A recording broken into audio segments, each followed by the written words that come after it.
Welcome to the No Script Show. I am Florida Man Wotan, and we are in a whole new world because all the bad things are now magically fixed. I'm joined by Conscious Caracal and our office chief, Martin. How's it going, gents? It's going well, thanks, man. Yeah, good, thank you. Cool. All right, boys, let's get into the meat and potatoes of this straight away. Well, I can already serve up a conversational dish, Odin, and that's the fact that Joe Biden was just elected. So my big question is this still part of the plan?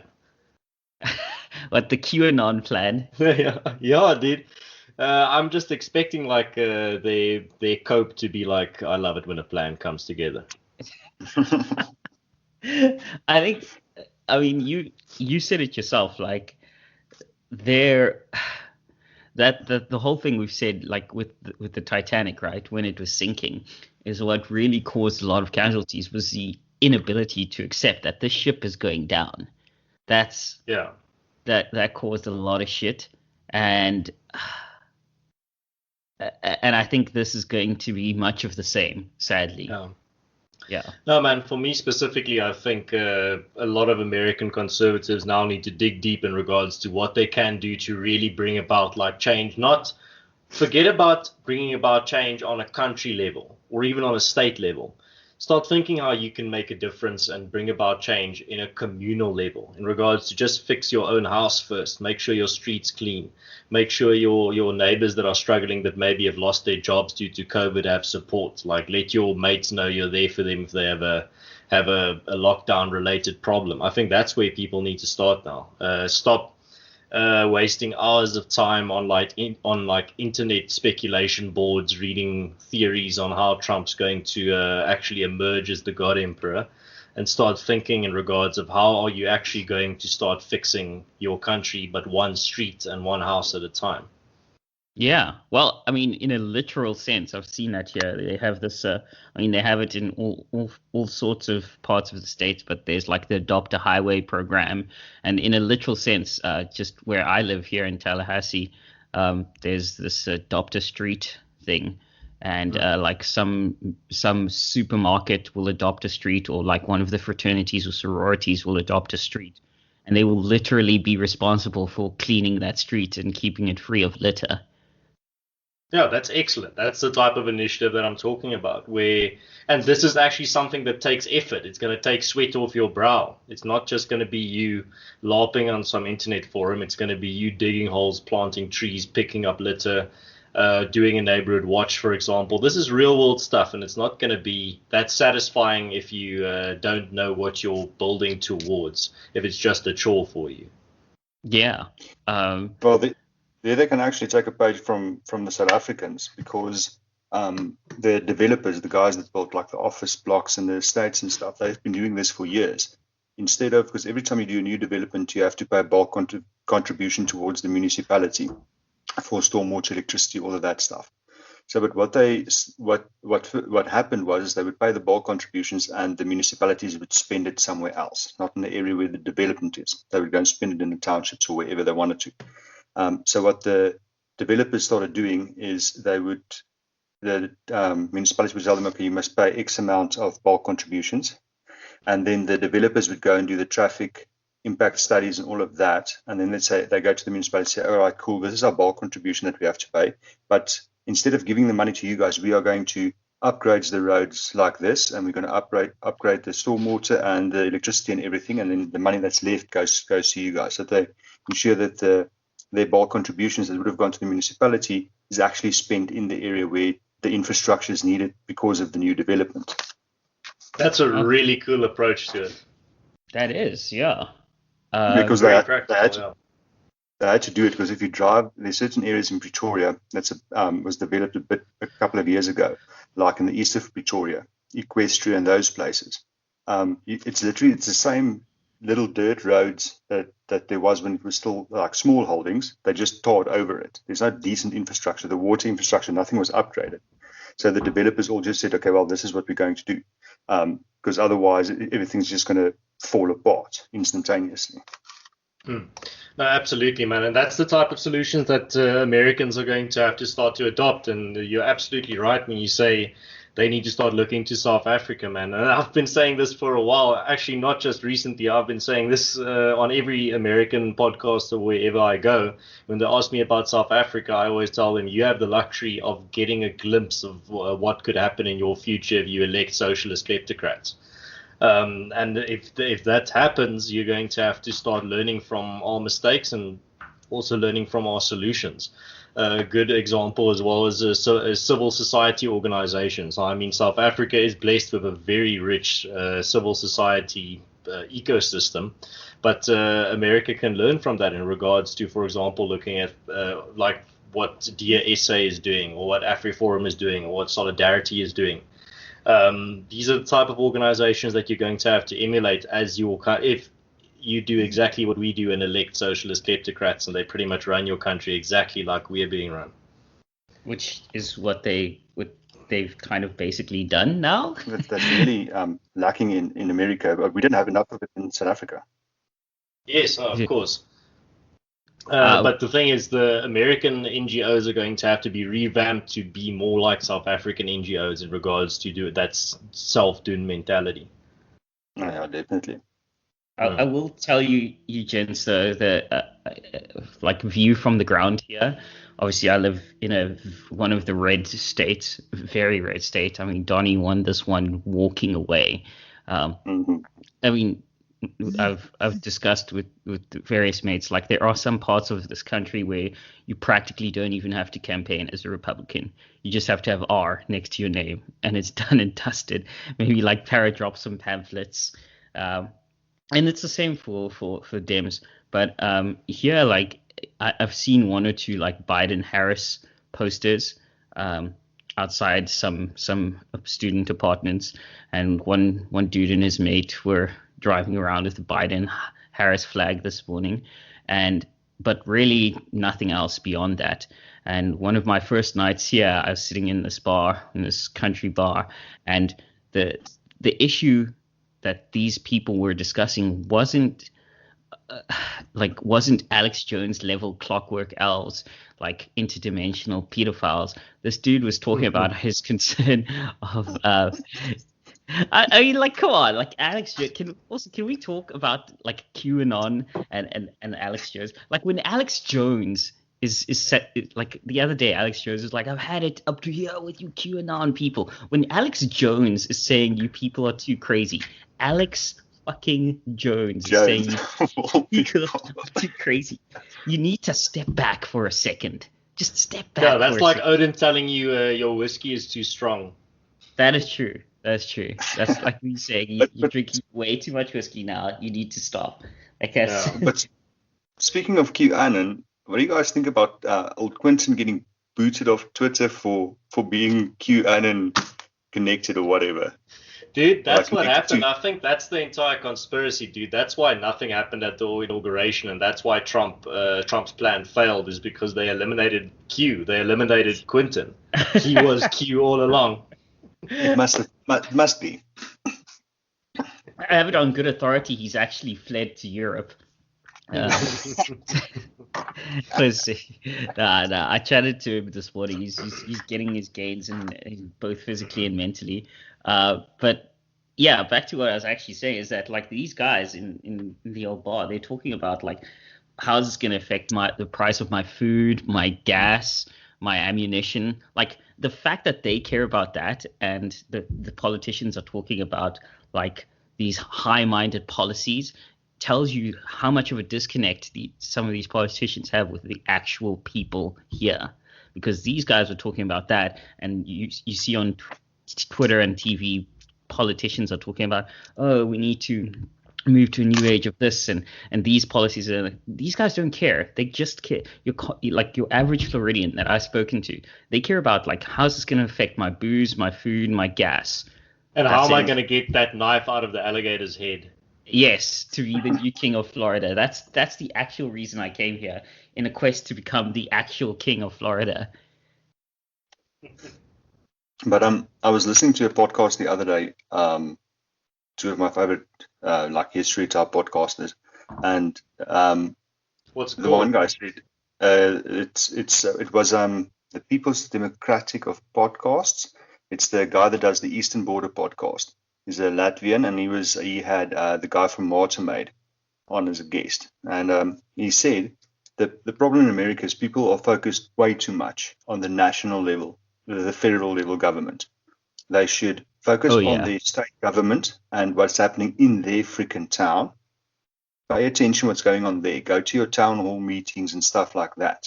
Because especially in most of the towns in America, the population is relatively small. So, I mean, you can actually have an impact there. And then organize civil rights organizations, which handles the federal level stuff. Because one guy jumping up and down over something that the federal government's doing doesn't have an effect. It's like Aaron said. I mean, guys, you need something that equivocates to something similar to AfriForum and Dear South Africa and stuff like that, that can represent the different groups, the different tribes, quote unquote, at the federal level, and focus on what's going on in your backyard, because that affects you way more. Yeah. Oh yeah. And another thing is, you guys in America have federalism, the thing that South Africans wish we had. Oh yeah. Use it. Yes.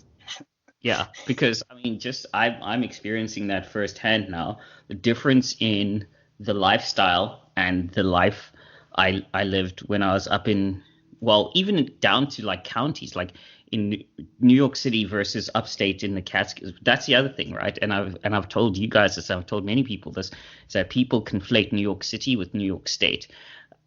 You drive a couple of hours out of New York City, and you get to, like, where I spent my Christmas and New Year's, a town called Palinville, which is its tagline is, it's the gateway to the Catskill Mountains. The Catskills, a fancy sort of skiing mountain town area.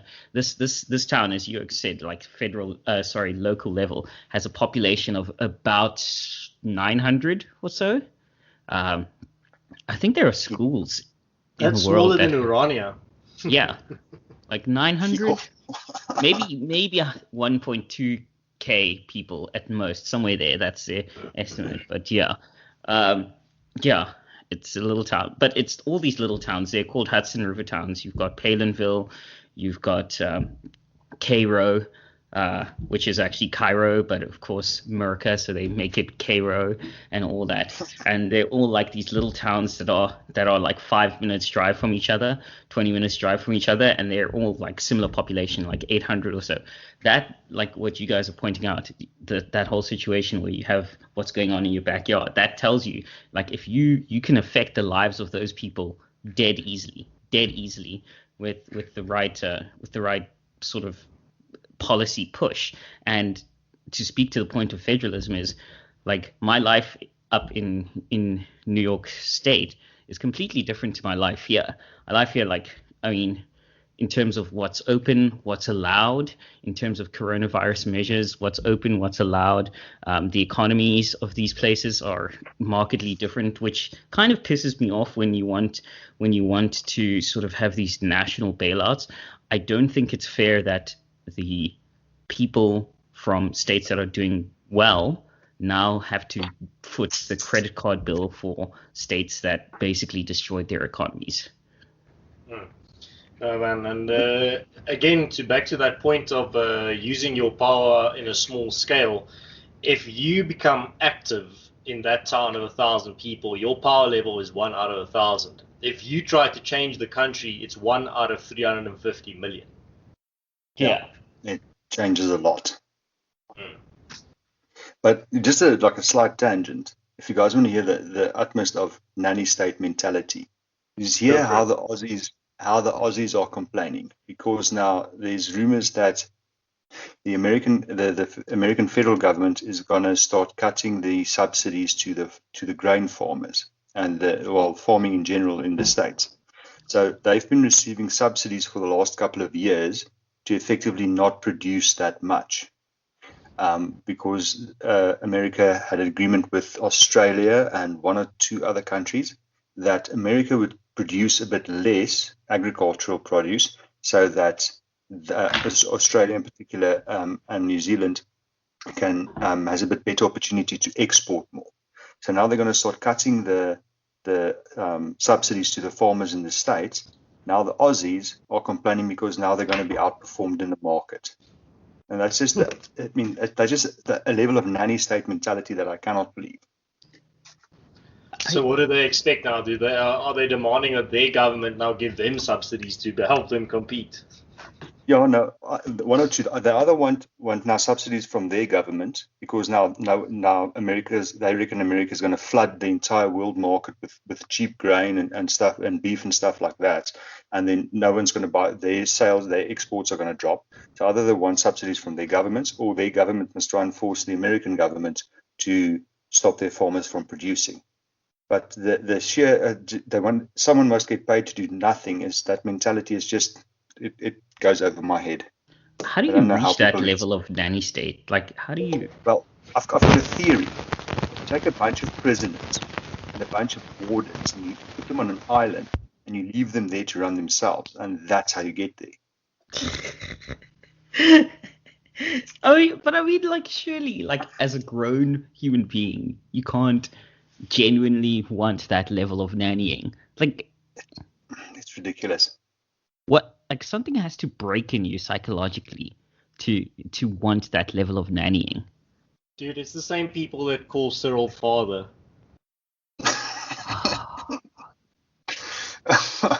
Yes. It's so sad. It's so sad.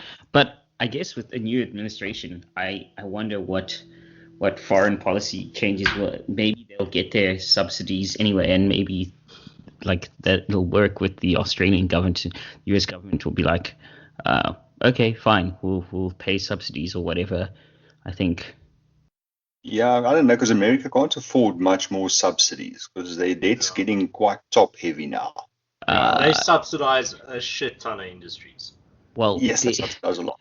I don't know if you noticed, but the Dems don't really care about debt, top-heavy debt. So I'm banking that they're gonna go with those subsidies anyway. Dude, you guys looked at like the numbers of America's debt, and it is almost to a point where it would not be hyperbole to call it almost insurmountable. I haven't checked the debt. What is the debt now? Yeah, Jamie, pull that up. Pull that up. Or pull that up. Like, it must be. I'm gonna wager it's probably trillions, dude. 20 trillion. 27 trillion. Holy shit! That is a whole lot of. And that's dollars, dude. 27. Yeah, that's dollars. Trillion. Holy crap! That is insane. But you guys you can't even fathom overcoming that type of deficit. It's basically impossible. Well, at the moment, it's been for the last decade now. If you combine all the debt globally, it is 3 times more than the amount of currency in circulation. So effectively, it's impossible for everybody to pay back their debt. It's impossible. Yeah. Dude, you know what the American government should have done? They should have put in enough, like $1 billion into Bitcoin. And then in like 2005. They'd be at $1 trillion in no time, dude. And then 7 trillion is not that bad. If they did that, and they actually cashed that Bitcoin, they would crash the system. Yeah, of course. They would completely just pull the bottom out from under it. Yeah. No, of course. I mean, it's the same type of logic of saying just print 27 trillion and pay back the debt. They should have gone back to the gold standard. I feel it's my duty to remind everyone that Bitcoin is actually a speculation tool. Just a heads up, guys. Just a heads up. Not to pee on everyone's fucking cornflakes, but it is a speculation tool. By the way, Bitcoin is like our fiat currency, only run by a bunch of guys sitting in their mother's basements. Hey, very talented programmers sitting in their mother's basements. Dude, the Rain Man was also talented. Speaking of pissing, or being on the piss, I can't wait to hear this transition or segue. I know, right? I know, right? I got properly pissed last week, Saturday, and Friday, actually, and Tuesday. Oh my God, this town drinks way too much, but it's unbelievable. But I'm still not used to the concept that if I so feel, I can get up at like I mean, I don't know. I think CVS, the pharmacy, is 24 hours. Target that's near where I am, the Target near where I am closes at 10 or 11 on certain nights. But like CVS is 24 hours. I can go to the pharmacy and buy six packs of beer, hard seltzer, twisted tea. Uh, Ooh, twisted tea. and that was my ultimate transition. Let's discuss twisted tea, gents. Yes. You can start, Odin. Okay, so for those of you who are unaware, there is a meme, or was a meme. There were plenty of memes. It's the gift that keeps giving. Like it was. I think Martin posted a few of them in our channel. It was. How do we describe the situation? A particularly boisterous young gentleman who was throwing racial epithets at an African American gentleman in what looks like a convenience store, and this dude just keeps going, like he keeps egging this dude on. So the African American gentleman does what any reasonable man would do when being constantly, prodded by some cocky piece of shit, and he proceeds to sort of semi drop and then wind up this can of twisted tea, which is basically iced tea with booze in it, and he just smacks it across this dude's face. The dude's down, and then the black guy just goes to full on ground pound, and he just starts wailing on this dude, which was, I'll admit, very satisfying to watch because this dude was being a cocky little cunt. So yeah, I mean the memes that have come out of this are fantastic. Like people with like gun holsters with the twisted T, and then it's like I keep strapped. I was just like, this is amazing. This is just so great. Yeah, and especially the military memes was freaking awesome. Oh. Mortar launchers with twisted T, rocket launchers with twisted T. They just went ballistic with it. It's amazing. I love it. I think it's so great. Yeah, Yeah, he did whack that guy freaking hard with that can because the can actually popped open. That's the thing. Like, that's what people don't realize. For the can to pop open, you must have impacted that dude's skull with a lot of force. Like, this isn't just like tapping the side of a table type thing. This is full on just pressurizing that can to the point that it loses structural integrity and bursts. That was just brilliant. But on the topic of slapping people, just people really need to start to listen before they react when someone says something. Because I think I told Odin the other day, in the shops, and this is great. There's this chick walking in front of me, a lady, whatever, and she had a tattoo. Dude, you're South African, you can call her a chick, bro. Yeah, she had a full sleeve tattoo on her left arm, but it was this whole Cliff Burton type, Corpse Bride type vibe. Very well done, but like excellently done. I was standing in the queue to pay at the till, and you were standing in the queue to pay at the till point in the shop. So in any case, and she sort of looks like she turns around to looks, and she looks like sort of past me. But now I'm standing looking at the tattoo the whole time, and I say it to her, nice tats, and she turns around and she gives me a slap of a lifetime. Like she literally sat at the inside of my mouth was cut open. And I'm like standing there looking at it, utter disbelief. I'm like, I just said nice tattoos. And then she realized, because what she heard was nice tits instead of nice tats. Yeah. Listen before that. Wow. At least she bought me a takeaway coffee to sort of apologize for it. So there's that at least. Oh. I still don't think it's worth a slap though, but You just thought you were talking about a tatter, bro. Yeah, that was blind. But I'm just standing there like, what? I mean, you probably spent like 8,000 or 9,000 rand on that tattoo. I would think that compliments would be welcomed. But no, you guys slap people about it. Well, at least it was a happy ending with the coffee. I'm not sure if it was worth it, like you said. Did your soul also leave your body momentarily like a Doctor Strange moment? Yeah, well, dude, everything went. You get like this nice ringing tone because you like sort of partially whacked my ear as well. So there's a nice ringing tone. Oh Everything went shit! it was like partially black. You get like this tunnel vision, and then everything's just like this high pitched ringing noise. And You thought a she's flashbang went off. yeah, no, Flashback. it's pretty close to a flashbang, dude, like legit. No, she can pack a punch. I'll give her that much. Jeez, Oh no, She's definitely not going to be a victim.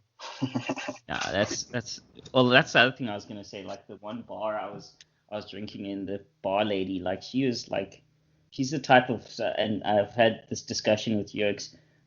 She's the type of Southern woman you don't mess with.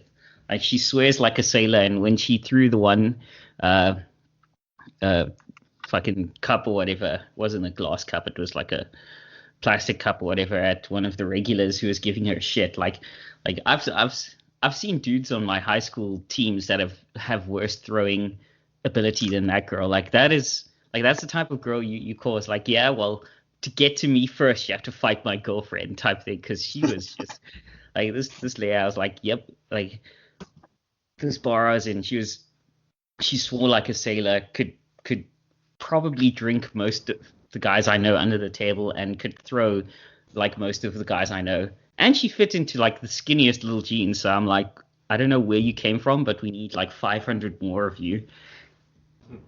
Well, the important question is, does she know any good she shanties? She shanties. Oh yes. She shanties. Let's get into this, okay? Seeing as that's your topic, let's get into that. Well, I don't know where. I think my girlfriend told me it started on TikTok, where some guy just sang like a Scottish sea shanty, and then it went viral. And what now is a everyone's sea singing shanty, sea though? shanty. It's just songs that drunk sailors sing, dude, like folk songs. Yeah. Yeah, it's like nautical folk songs. Yeah. Yeah. And now it's a thing on TikTok. And it's And a even good Elon Musk is tweeting about it. Really? Yeah, dude, he tweeted out a meme of like, what was it?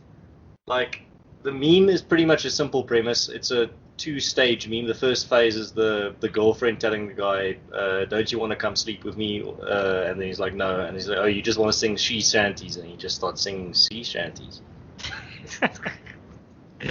But Elon is quite active on TikTok, actually. Is he? What does he Yeah, post stuff there? He mostly posts through the SpaceX channel, so like the launches and the fails and stuff, which actually I quite like. He put up a bunch of the rocket. He put up videos of the rockets launches and stuff that went wrong, which is quite spectacular to watch. But yeah, he's quite active on there. Him and Gordon Ramsay for some reason. I have complicated feelings about Musk, as you boys know. Part of my reason for relocating here is for the final showdown. Either one of us dies, or we sort our differences out and become friends. That's the only two like options on how this ends. Yeah. And your rivalry with Musk will continue into the 2050s, I reckon. Yeah, it's like us on Mars. It's like Musk. Yeah. He'll be like Moja. I'll be like Musk. Just like stare at each other. But yeah. So the other thing I wanted to discuss with you, Oaks, is the with the whole bar topic is that amazingly nobody got shot in that bar. Like nobody. It's almost as if, or really anywhere, it's almost as if when you live, and people, it's one thing I've noted is that Oaks generally tend to be more polite to each other here. And I think, and this is my own bias as being more pro-gun, is because so many people here are armed, even like little grannies and stuff. It's like when you live in a society where the dude you're tuning cuck could create a new breathing orifice for you pretty easily, it forces your brain to reevaluate how much you want to tune somebody or how you want to treat them and how far you want to take an interaction. So but Odin, I'm also guessing you're not going to like the USA equivalent of like a bar in Four Ways. No, fuck no. No, if you want like a four-way Santon style bar in Florida, then you go to like Miami. Tallahassee's more backwards, more country, sort of like it's like the dichotomy between Santon and Pretoria type thing. So yeah, that's my thing on it. And then this morning I woke up to a text from the I think it was like the town local warning system, and it was the weirdest thing for me to wake up to, because it was like a parking garage, I think 2 streets away from me. They're like armed suspects carjacked this car, and we recovered it 3 hours later type thing. And for me, it's like the most mind-bending thing, because this wasn't a text from Tracker or whatever. This was a text from just the local town police. They're like, oh, please be aware, we did recover their vehicle, but the suspects are still at large. Like, imagine like just the local town police in South Africa was still recovering cars that got stolen and like alerting you to, like, I don't know. Dude, what do you guys think? You are getting that notification. I'm guessing you get the notification there's been a carjacking. You're like, what, did I wake up back in South Africa? And then you read, and we recovered the car 3 hours later. You're like, oh no, back in the US. Yep. Yeah, but I don't know, Aaron, I don't know if you saw that article or that the headlines. It was earlier today. They actually robbed guys at Rand Airport while they were waiting in the taxiway they were waiting on the taxiway to get to clearing to go through the runway, and 3 armed guards robbed the guys in the airplane.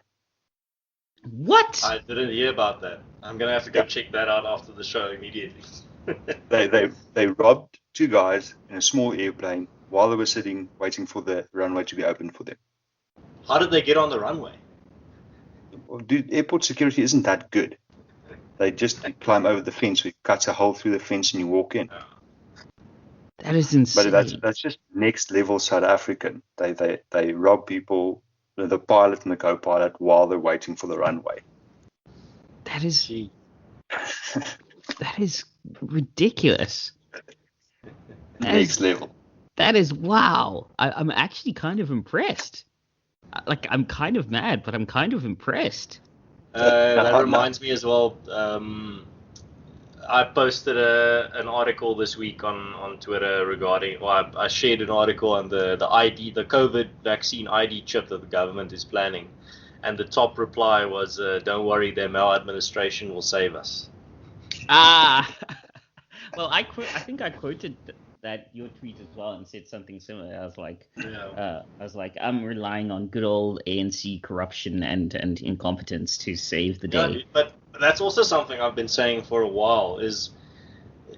That's one of the benefits of living in South Africa, is that no matter what like draconian scheme the government comes up with, at least the effects of it will be dampened by the fact that they can't execute it properly. Yeah, the absolute incompetence and sheer size of the crony system just makes it impossible to implement anything efficiently. Yeah, so that doesn't mean, like, for example, some of the reprehensible ideas like expropriation without compensation or the NHIs aren't a threat, but at the same time, it is very nice that there is this level of incompetence that we can at least know that they're not going to be executing it with like laser point precision. Yeah, and I think that's what makes certain things more of a threat here in the States, is that you know that the governments are capable of competently, to a certain extent, executing certain ideas. Dude, that's what's so scary about the US, is like you're run by people that have like, the people that will be executing it will be people that have like 20 years of experience with like a 180 IQ, and their only obsession in their life is their job and the execution of this one type of policy. And they were like handpicked by their agency. Exactly. So if say an expropriation without compensation type idea came about here, that would be orders of magnitude more frightening here than it is in South Africa. Or if an alcohol ban for lockdown came into effect, like I mean, Aaron, you know, like I was running my whole little Wotan Capone thing back home during the alcohol ban. I wouldn't dream of doing that here. Not for one goddamn second. I wouldn't dream of it. The risk is too high. The difficulty is too high. Like, no, I wouldn't dream of it. I think also the US is one of the only countries where geriatric old man can get a 250,000 rent-a-crowd for an inauguration party. I mean, that's efficiency for you. I mean, 250,000 people for a rent-a-crowd is pretty impressive. Yeah. Dude, on that note that you just touched on there, Odin, that's something that's genuinely concerning about the US, is that until now they haven't had like a dictator in regards to the leader of the free world, but with all that apparatus, all those agencies, all those institutions, all that power, it's pretty much, if that falls into the wrong hands, it is over, dude. It's pretty much, it's just lying in wait waiting for an authoritarian leader to take advantage of it. They survived Teddy, and he was pretty much as close to a dictator as they've had in the past. Teddy? Really? I would say, what's his name? FDR. Didn't he go sorry, FDR, not Teddy, FDR, yes. Mr. He put people in camps, dude. Yeah, I mean, he put them in camps. He's the one. I mean, he had highways built so that he can get out of situations quickly if need be. Yeah. I think it was 4 terms that he served. 3? No, he was going for 4th. He was going for 4th. Yeah, I was going for 4th. Odin's presidential wet dream is that Calvin Coolidge had like 5 terms. Right, that would get me. That would get me rock hard. He actually got screwed out of his second term on a technicality, because that's why he couldn't run again. Because technically he did serve 2 terms. Because he was VP, and I can't remember who was the president, but he was VP, and the president died or something in office, and he had to take the presidential office, but it took it longer than 18 months, or I think it's 18 months. If you serve longer than 18 months of a term, it counts as a full term. So he missed it like with a couple of months to be able to run for his full second term. Huh. Wow. Huh. Well, over here, people still are, I mean, depending on what team you play for, red or blue, like, they're like, oh, we voted out a dictator. I'm like, you don't vote out dictators, guys. That's not how it works. Yeah. And also, how was Donald Trump removed from social media by the companies operating in the country that he's dictating? Yeah, that's just... That's like, for example, in Gaddafi's Libya, all the supermarket chains just say, no, you're not allowed in here. He's like, I don't care, man. I'm the king. Yeah, exactly. And that's the question you need to ask yourself. If the king can be silenced, who's really in charge? I remember that from your stream. Yeah, like if the king can be silenced, and who's really in charge? Well, Twitter took a 5 billion rand hiding for that decision. So I think... well, that showed it's not about profit. They know that they... Well, you could argue that it's about profit, that they are banking on the fact that they're going to get a couple of nice kickbacks from the Biden administration in regards to, for example, not revoking Article 230 or not really cracking down on them. Yeah. And well, the kickback system is why we still have Microsoft. Yeah. And Facebook and all those guys. But did you guys see the stunt that Twitter tried to pull in Uganda? Oh, yes. The least self-aware tweet I've seen in all of 2021. Yeah, it was like very disappointed in Uganda. What? Yeah, what is it? Twitter wanted to ban some of the ruling party's supporters from Twitter because they favor the opposition candidate more. And then the Ugandan president just said, hell no, and just shut Twitter down. And then he just said, oh, screw this, shut the whole internet down. Now that's a dictator. Yeah. Yeah, it's not somebody who's... Speaking of which, let's talk about this whole Gab and Parler thing. I'm seriously considering getting a Gab account at this point. like the whole. I think Martin, you're off completely or something. Yeah, I got my Gab, my Parler, and my Minds account like 2 years ago. So I did it early so that I can get the handle that I wanted, but I didn't use it until recently. And then with this shit that Twitter pulled, I just said, well, plus I was getting limited usage of my Twitter account for like 2 weeks of a month, every month. Where I make one post in the wrong place and then they limit my abilities on the account. So I just said, well, screw it, eat everything. Dumped Twitter, dumped Facebook, dumped Instagram, and just took up my other accounts. But I saw now there's South Africans that's getting pop-up messages on their Facebook accounts where they want you to send a photo of your ID so that they can verify that you're a real user and not a bot. So Facebook is also stepping up their nonsense. So yeah, Parler is down now because they got bent over and worked through thoroughly. But apparently they're going to get back up. I don't know how they're going to manage that. I don't think they will, dude. I think they've been pretty much nuked, and now even if they try to resurrect themselves, the radioactivity is just going to kill them again. I think. I think they will get themselves going again. But if you look at because Gab is a good example, because Gab also got yeeted off of all the platforms about 2 years ago, and it basically took them a year and a half before they got on stable footing again. And with the massive influx they have now, yeah, dude, if you're on Gab and the states start waking up, it just bogs down because they haven't had time to get their server capacity up yet. No, dude, but they're doing it quickly. It's unworkable at the moment on Gab. Yeah, but I must say last week this time it was literally unworkable. But it's already just in a week's space, it's already improved drastically. It's not quite there yet on speed, but it is improving quite quickly. So Parler could get up and running again. It's just going to take them a year or two to do it if they manage it.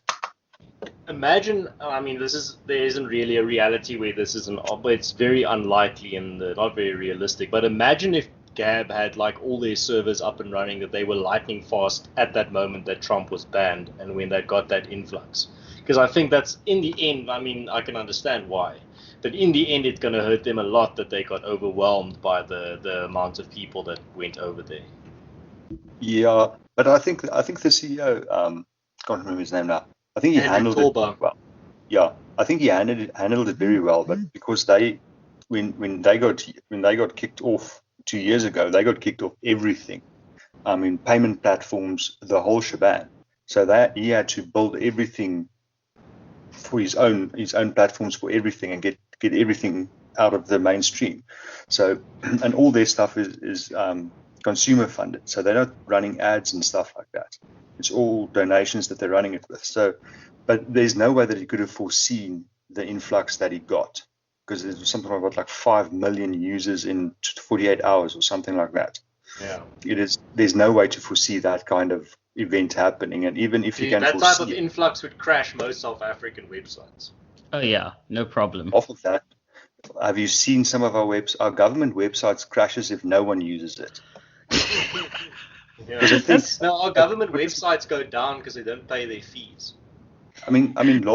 Last year, I think it was beginning last year, Wogan had posted a couple of stuff on Twitter where the Department of Education, they had this nice new website. And if you go and look at it, a website that cost them something like 5 or 15 million to build, took them 7 or 8 years to complete. And then if you go and look at it, everything is done with freeware. And not just that, the back end is completely open. So anybody can go in and get personal information, or it's just a totally unsecure site built on obsolete freeware. It's pretty much the website equivalent of like a shack. Exactly. So by the time they got this woefully overpriced freeware slapped together website actually up and running, most of the freeware was obsolete already, and you can't use it. They should have built their website with Squarespace. Speaking of Squarespace, it's time that at this point in the episode that I mention our wonderful, beautiful sponsor of the day, and that is Lion Razor Blades. Now, I'm sitting here in Florida with the last of my Lion Razor Blades, and quite frankly, well, I'm a little bit worried. But if you back home listening to this want a face, a shave smoother than a theoretically frictionless surface, if you want a shave so smooth it makes your mirror feel like fucking sandpaper, then you need Lion Razor Blades. Lion Razor Blades are available at many stores throughout South Africa, online, Take-A-Lot, and many other outlets. So don't be like me. Don't be in my position. Go your way and get yourself some Lion Razor Blades. Such a close shave, it shaves the COVID particles from your skin. I think you just like sunk our podcast for disinformation, bro. Because that's the thing. We're getting to a point where you can like. This is satire. Yeah, you were getting to the point where you have to point out that it's satire. But yeah. So the other thing with and I'm not even kidding about that is, and I guess this is sort of the tech segment of the show, is that we're getting to a point with artificial intelligence where with speech recognition, not only can you fake somebody's voice. I mean, I'm looking at some stuff in the free time that I have to train some AIs, maybe get some cool like voice impression guests on the show just for kicks, or do like intros or whatever. But we're getting to a point whereby you can first basically have. We're getting to that point where we can get Donald Trump on the podcast and say it's the best podcast that's ever been. Pretty much. I'm not even kidding. I'm actually looking at getting that going. But that's the one thing. And the same sort of technology also carries the implication of being able to, search through the web and search through like audio recordings like this, pull down what's said, and then print it out into words. And then through text data mining, search for the semantics of the conversation. So big tech can be big enough that they can, pull down all our episodes and text mine our conversations through artificial intelligence, that they can. So basically, what they would do if these tech companies want to say your podcast is whatever is unsavory, I guess, is what. And again, since this is sort of my field, I can speak on this. Is that what they would do is just pull down audio files of this podcast, and they can go through all our episodes, all our YouTube, they can pull that down, and then they can use this artificial intelligence to transcribe what's being said into text. Then they can data mine that text for conversations that we're having and use that in a sort of semantics web to pull out the meaning from that. And then they can say, okay, bring me all the episodes where they discuss these topics. Then they can take those topics and then they can just nuke the podcast and be like, you mentioned any one of these things, you're done. Goodbye.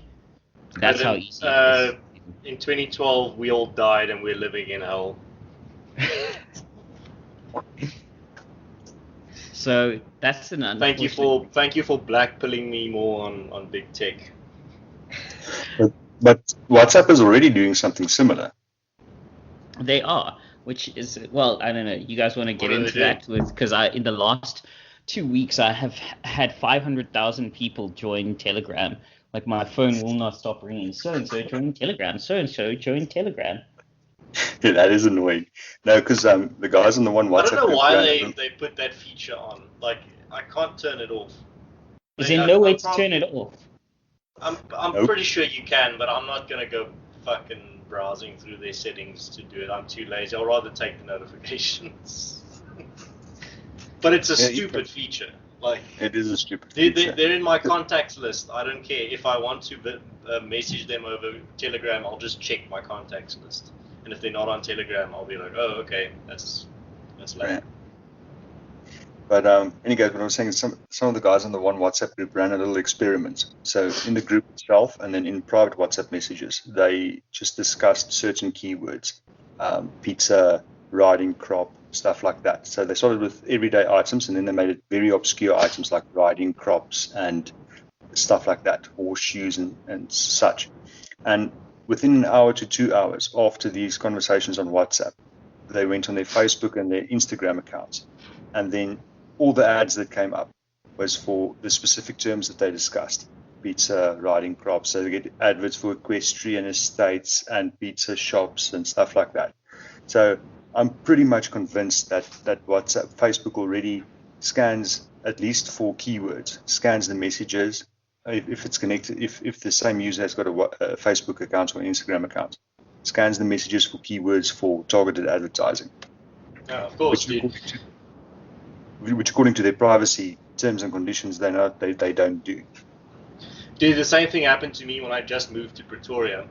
And as a joke, I told my co-workers, like, no, I'm in Pretoria, I'm probably going to have to buy Fiallies.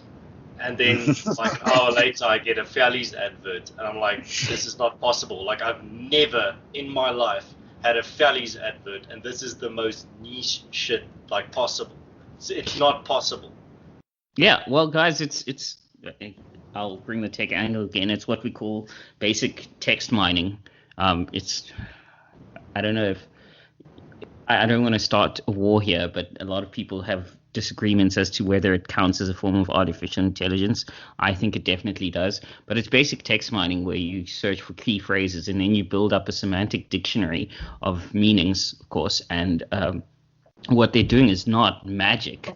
I could do it if I wanted to, if I had the time. I don't, because I have like classes and things, and I have to grade first year's assignments and that kind of stuff. But which, by the way, takes a shitload of time. I never realized how much time this takes. I can't even like comment on all of them. There's too many. There's just too many. Also a tip for people on Twitter: if you want to avoid. Or I don't know if it works on Facebook. I only use Facebook for networking. I don't really browse my feed. But on Twitter it works, for me at least. If you don't like ads or company ads in your feed, just mute those companies as soon as their ad pops up. Eventually Twitter runs out of companies and you never get an ad again. Oh. Nice. But another cool little hack, if you use YouTube a lot, YouTube and YouTube Music, is it only works on Android devices. So sorry, iPhone guys, get better taste. In any case, nice. Yes, agreed. Is YouTube Advanced? Yeah, fuck Steve Jobs. YouTube Advanced is it's like a separate little app that you install on your phone, and you go onto YouTube through the YouTube Advanced, and then you basically have premium YouTube. So no ads. You've got back screen playing, so your video keeps on playing even if you go to another app or you lock your phone or whatever. So it gets rid of all that annoying free YouTube stuff without getting YouTube Pro, because if I have to see one more YouTube Pro advert, I might just start hurting myself. It's just so blatantly extortion, dude. They're like, me and my girlfriend were actually joking about this a while back before their ads got like this. Like, she was joking and saying, you know, they're putting these YouTube Premium ads in here because they want you to get YouTube Premium. The ads are there to irritate you. And I'm like, yeah, okay, whatever, I know. And then a month later, we get an ad that says, tired of ads, get YouTube Premium. I'm like, yeah, they're just not trying anymore. They're just spelling it out for you. This ad is extortion. But anyway, there was another thing as well. YouTube has figured out how to bypass ad blocker now, it seems. Like, I'm getting ads on YouTube now on my PC that shouldn't be there. They always figure something out. I'll have to look into how that's possible. I'll discuss that on the next tech segment. But anyway, you were saying, Martin? The YouTube bans, it's not, but also YouTube also tries to block their features, to block them being able to do that. So all I did is they've got a Discord channel, Discord server. Like, it seems like everybody's got one these days, but in any case, I've got a Discord server, and one of the channels is like, if YouTube like finds out a way to block them, they post a fix update for you there, and then you can just download the update and you can carry on using it as normal. So I'm really enjoying that feature, because no more double ads in front of the videos you want to watch, or ads every 5 minutes in a long video. None of that. Everything gone. Full pro. YouTube ads are getting worse, dude. Like how intrusive they are. You're getting triple, sometimes quadruple mid-roll ads, double ads at the beginning. It seems like they're bypassing ad blocker now. My favorite was, I saw someone make a tweet where they tweeted at YouTube and they said, can you please not can you have a feature where there's not ads on like medical emergency videos? I don't want to see an advert for Pizza Hut while I'm trying to figure out how to save my grandmother from choking. And YouTube support replied to that tweet. And it's gonna blow your mind. They replied to it and said, "Get YouTube Premium." I'm like, No. yes. I saw that as well. That's just, No. it's really cringe. Dude, I saw it and like, I don't laugh out loud a lot when I'm on my own and I just see something. But when I saw it, I genuinely like laughed out loud. Like, Dude, that is ridiculous. But that's it's really so perfect. It's one of those things where, come on, guys, just for that. If it's a medical instructional video, just make that one exception. It's not like people are going to sit and watch medical instructional videos for 6 hours straight on YouTube. They're not just not going to do it. There's not enough TNA in those videos. No, just like and if you look at the type of videos that they're able to identify using their algorithms, they can definitely identify videos that are made for like emergency instructions. Yeah, I mean and I know what the response is going to be if people keep on harping on this. They're just going to say, "Oh, but go make your own YouTube."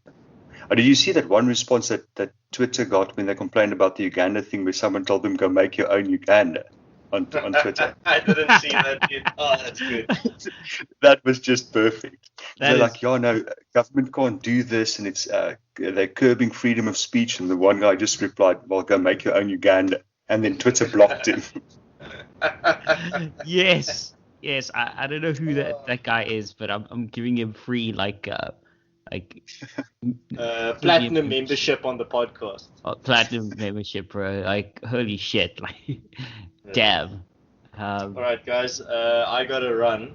So if we can end this off, and then we can have a next episode real soon. Yeah, well, I guess my closing comment is welcome to season 2021. I'll be adding like a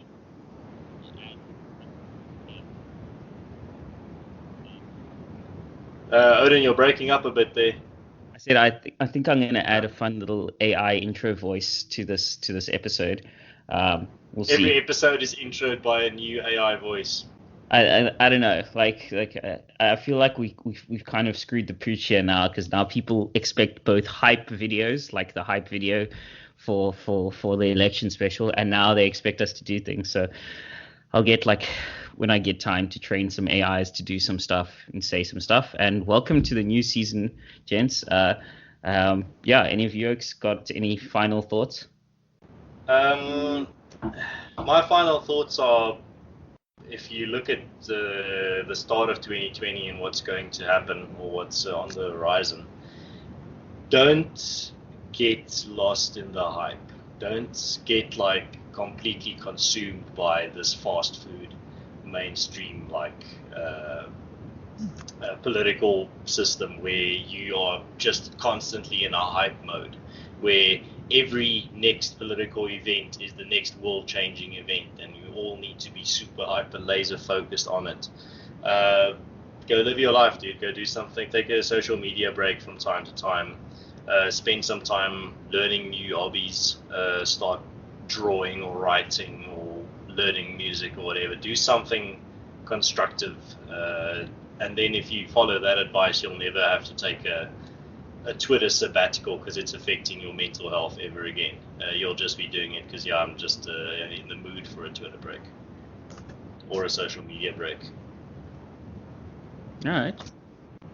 I think I'll sort of echo Aaron's sentiments there by just boiling it down to, if it doesn't make you bleed, it doesn't matter. Nice. Right. Well, then cheers, gents, and I will be relaying more information to you as we go along, as Florida Man Wotan. I'll see you guys next time. Cheers, guys. Peace out. Cheers. Have a good one.